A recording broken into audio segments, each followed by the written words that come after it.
Good morning and thank you for joining with me today. The professor at the Theological College was telling his students about the story that Jesus told about the wise and foolish girls. You'll remember it.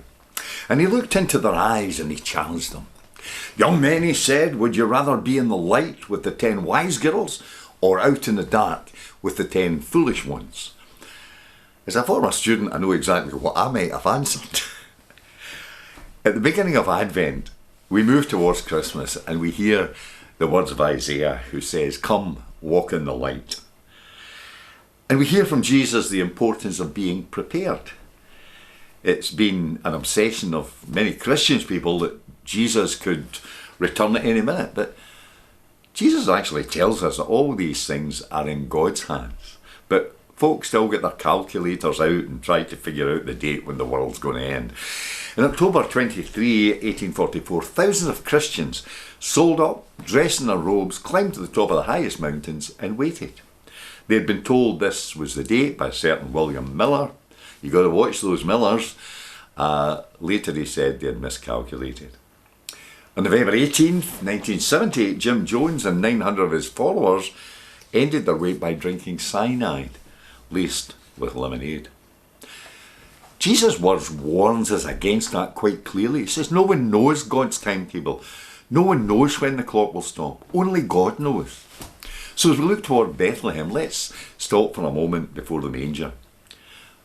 What does God have to say to us? The message is surely that life is not about greed or lust or hatred and revenge. It's about concern for the lowest and the least. It's about simplicity, about beauty, about love. It's about nations beating their swords into ploughshares and their spears into pruning hooks. Jack Jones, do you remember Jack Jones, the union leader?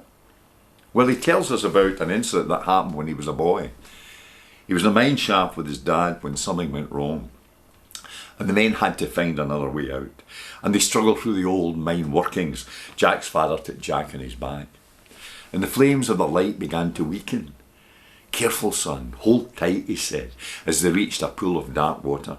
And slowly he walked through the murky water, which was almost up to his chest.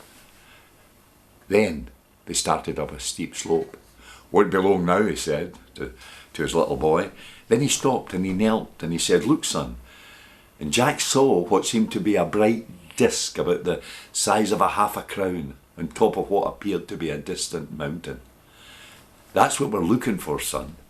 The light of the world has come on." And the light grew in size as they climbed their way to the surface. What a beautiful analogy of the world's situation. Wars, terrorism, violence, drug culture, environmental devastation.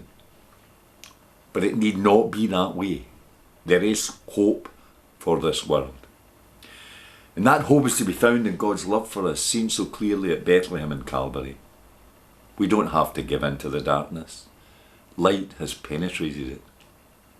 At Bethlehem there is hope. Let's cling on to that during this season of Advent. And may God bless you, and thank you once again for listening to me.